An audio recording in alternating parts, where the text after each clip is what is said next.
Now we're ready to get the sleeves ready to go into the bodice.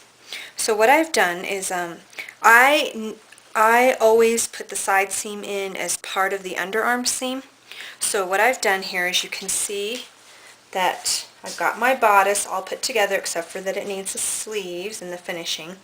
What I'm going to do is I'm going to take my sleeve and I'm just going to match up from the underarm seam and just kind of, I'm not matching every little spot. Hope I'm not getting a shadow there.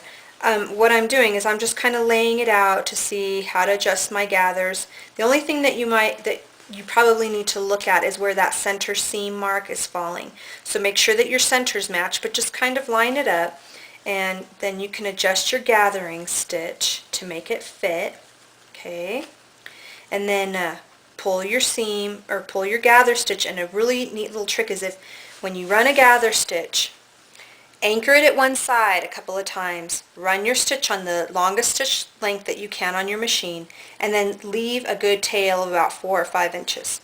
Then when you pull the thread to run your gather, there it is, when you pull the thread to run your gather, when you're done running your gather, go ahead and take the thread, put a pin in, and just wrap it figure 8 style around the head and then underneath the bottom of the pin.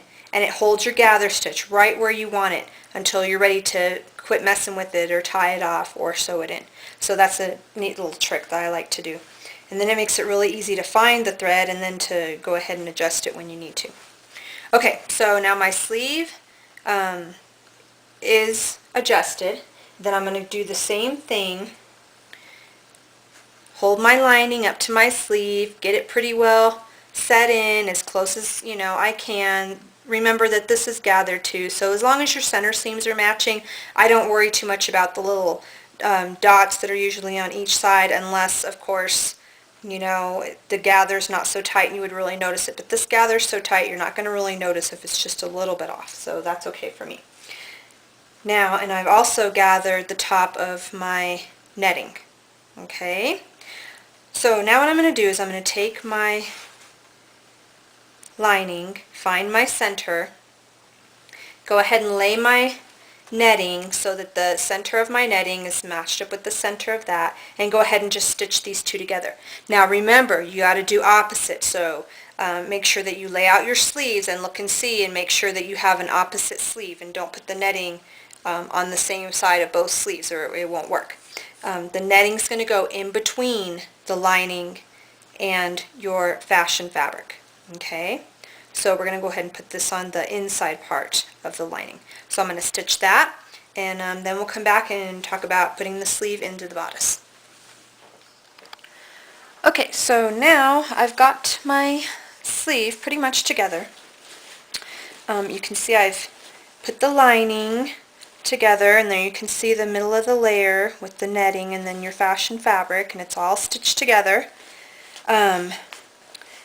Then I went ahead and gathered the bottom of my lining so that I can put it onto the cuff. And then here is my netting. Now, there's a couple things you can do. This netting's really stiff, and it's probably not going to migrate around to the bottom of the arm or anything like that, so I'm not really worried about it. I'm just going to kind of crumple it and shove it in there. If you end up using a lighter netting, or you don't have as much and you're a little bit worried about it shifting back and forth on the top of the shoulder, from the underneath, what you can do is you can just put it together like that, and then you can tack it a few times, like maybe in the middle and on each edge of the bottom of the cuff of the sleeve. You can gather it too if you want, but really at this point that's probably unnecessary. But if you wanted to tack it in a few places, you can do that too. This one's going to be fine because it's just really going to stay in there nice. So I'm going to just shove it in there. And then I'm going to go ahead and gather. I'm going to pin the bottom of this in and go ahead and sew it onto my cuff at the seam allowance. One note when you're pinning, and especially on this top part, always, always, always pin from the outsides in. That way, if you like say they're not going to match exactly because you were just kind of guesstimating as you were doing this. If you pin from the outsides in and you get to the middle and you discover there's a little bit of discrepancy, you can fiddle with it in the middle where it needs to be even, instead of getting to the end and having an inch left over and going, oh my gosh, I have to unpin the whole thing and try to redo it, blah, blah, blah, blah. So just go ahead and pin always from the outside in. That way when you have a discrepancy, you can shift it around in the center where it needs to be symmetrical. Okay? Alright, so I'm going to do that, and then we're going to talk about a few little things to finish up.